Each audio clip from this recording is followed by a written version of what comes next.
All right, listen, divas, I am not a lawyer, but I do know a thing or two about commissioning contracts. And that's what we're going to talk about today. So join me as we go through this wonderful world of commissioning contracts. If you have not done your own commissioning contracts yet, that's fine. If you've done a million of them, that's great. You probably don't need this Fri-YAY, so go about your business. Uh, but maybe share this with somebody that you do want them to know more about commissioning contracts. so so we're going through some parts and pieces of commissioning contracts today because, as I always say, like that Robert Frost poem, good contracts make good collaborators. Good contracts make good collaborators. Write it all out, get all those expectations on the table, and you will have a very fruitful and fulfilling experience together. So here's what we want to talk about.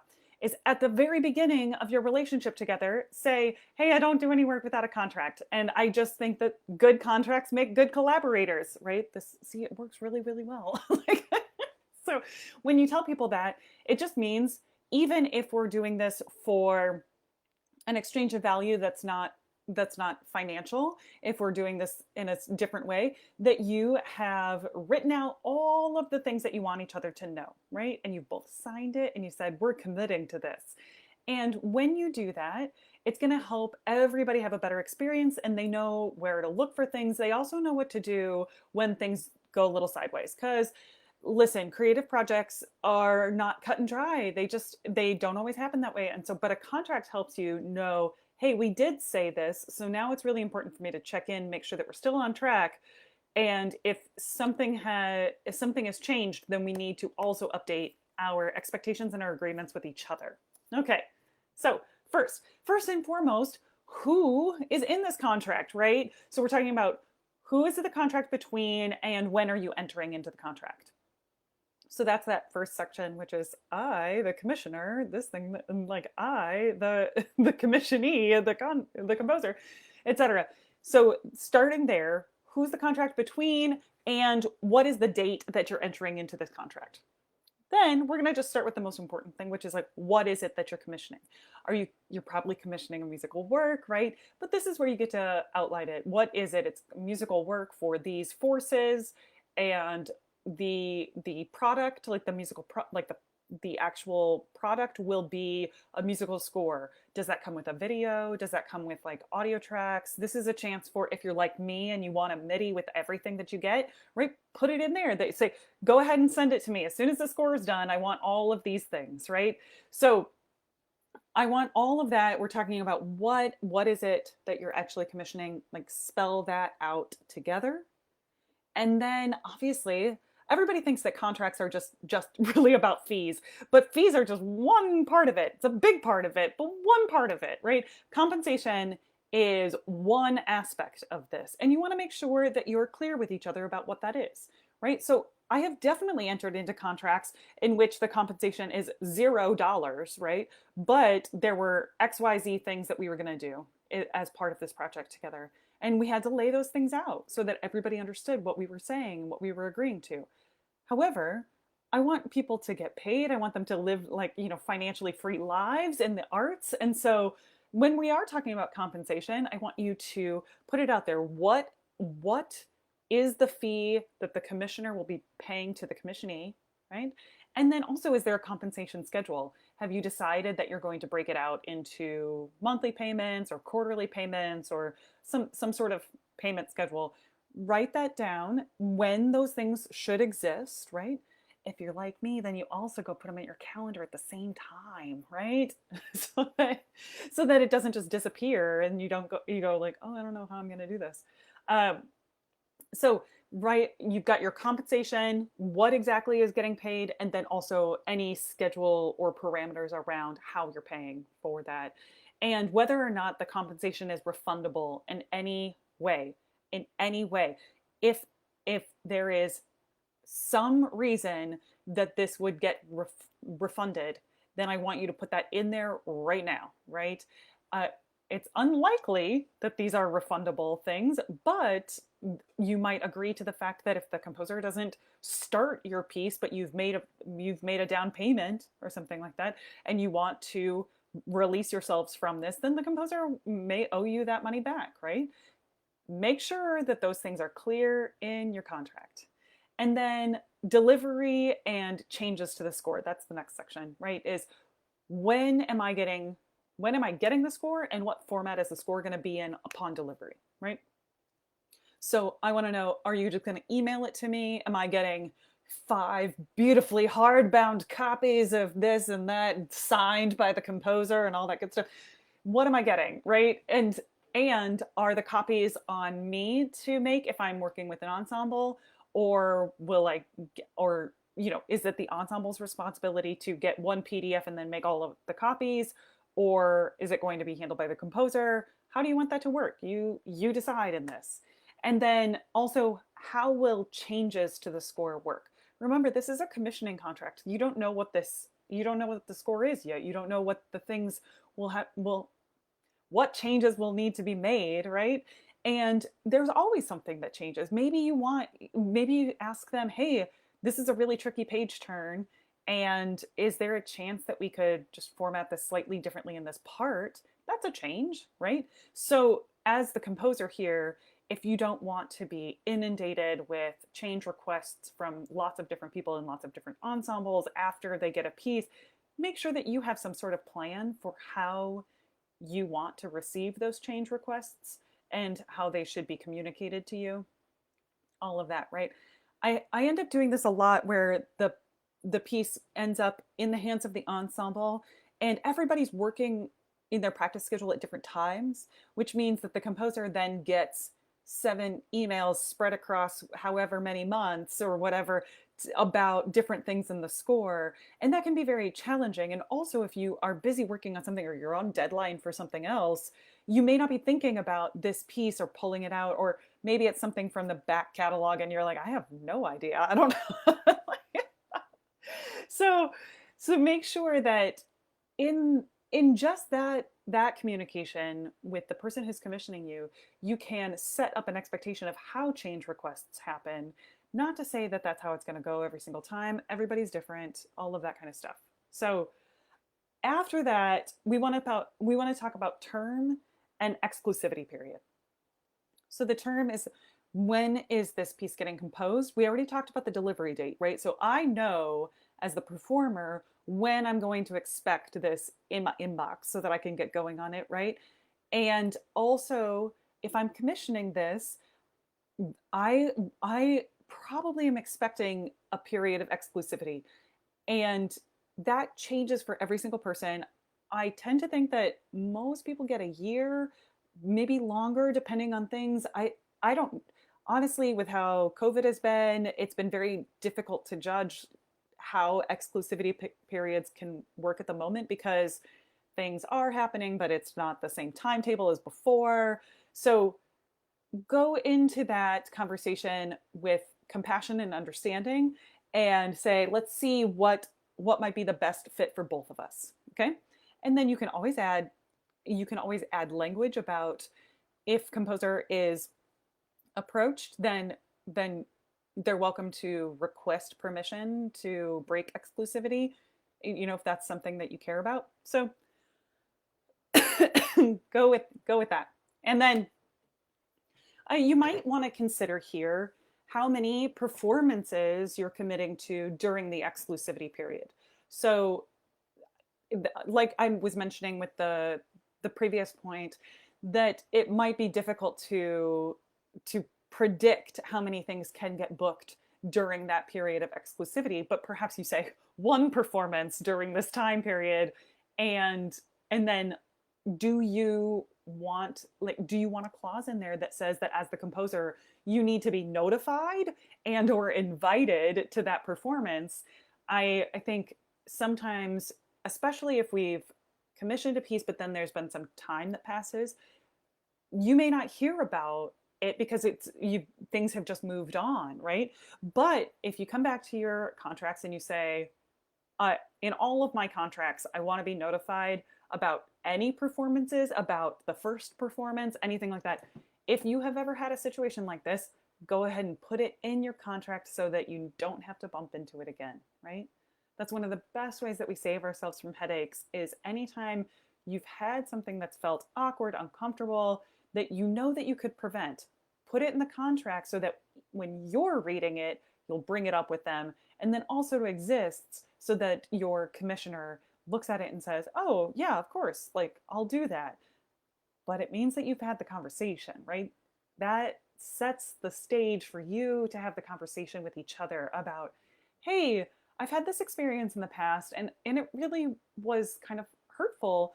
I'd love to make sure that we don't bump into that again, right?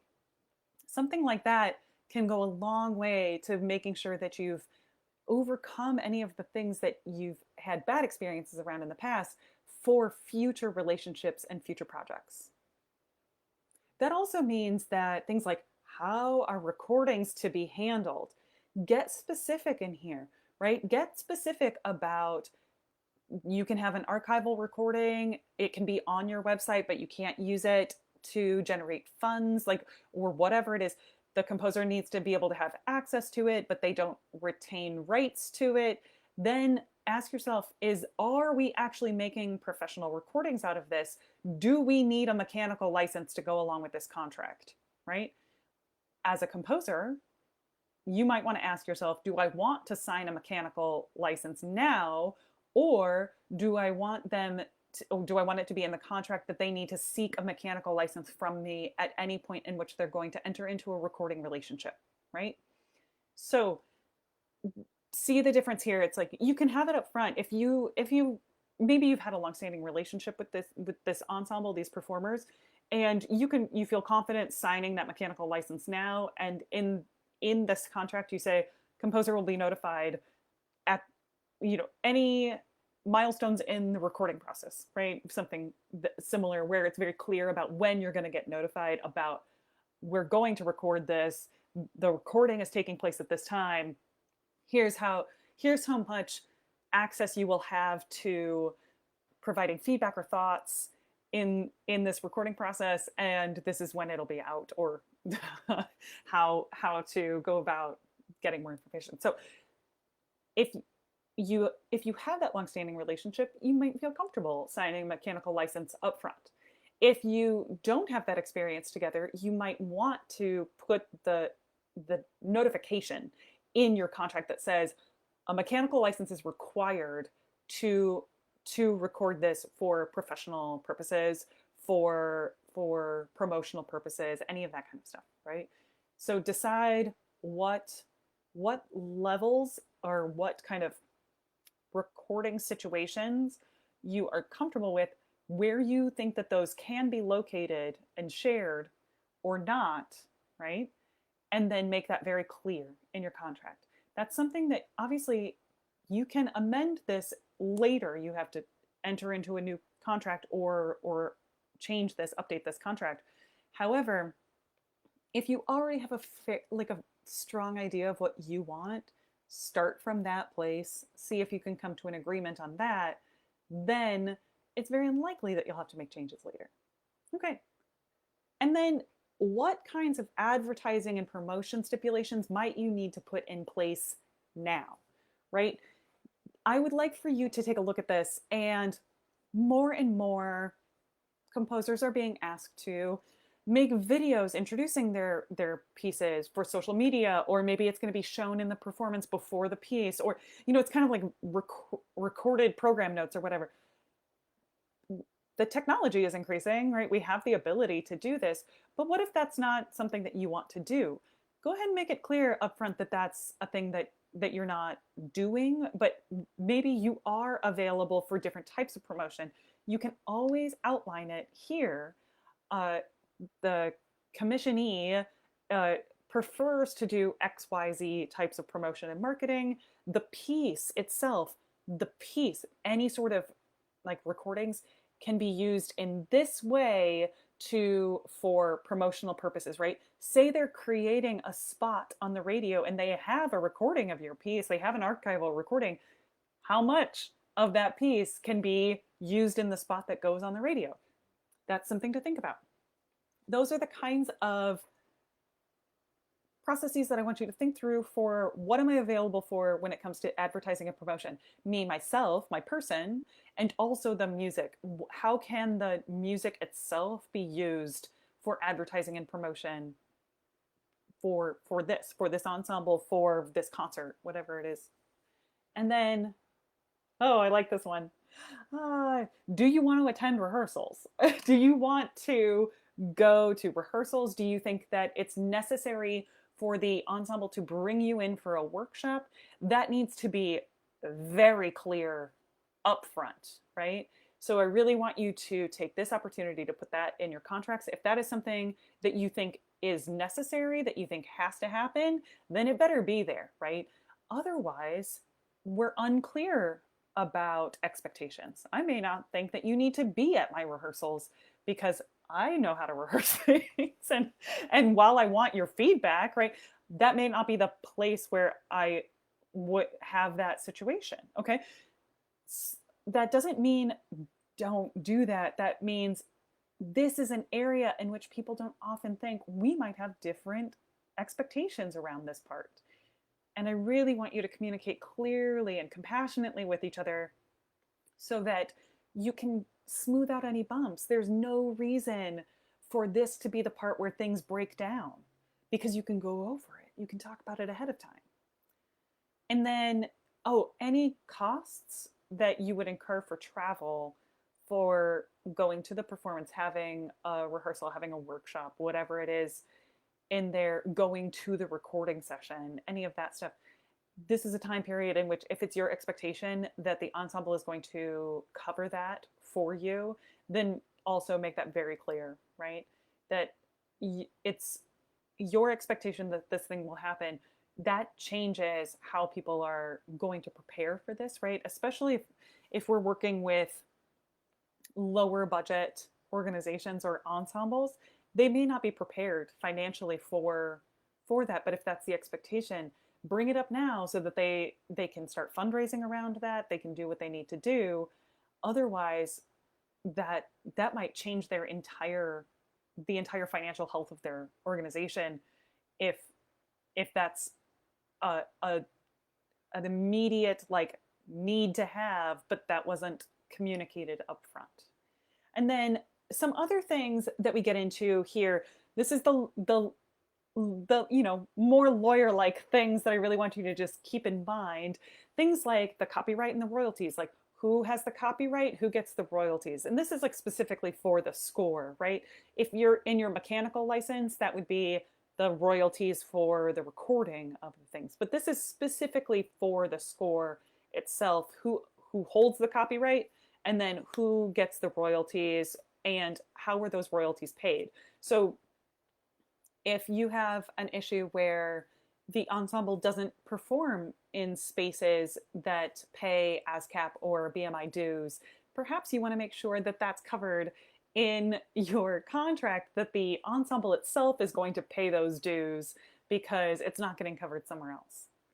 Things like your name and likeness. How can your name and likeness and bio be used in any of the promotional or auxiliary materials for this performance? What is the credit and the name of the musical work, and how will it always be written, and how will it always be shown, right? Anything like that. It always looks like this. It is like, right? And so be very clear about that, because, and the same thing for your own name, right? It always looks like this. It is this type of capitalization. It's done this way, right? There is a period after this middle initial. I don't know, whatever it is for you. And then even more of these very specific things like, what is the suspension or termination clauses? At what point would we suspend what we've written here? What point will we terminate what we've written here? And what happens after that?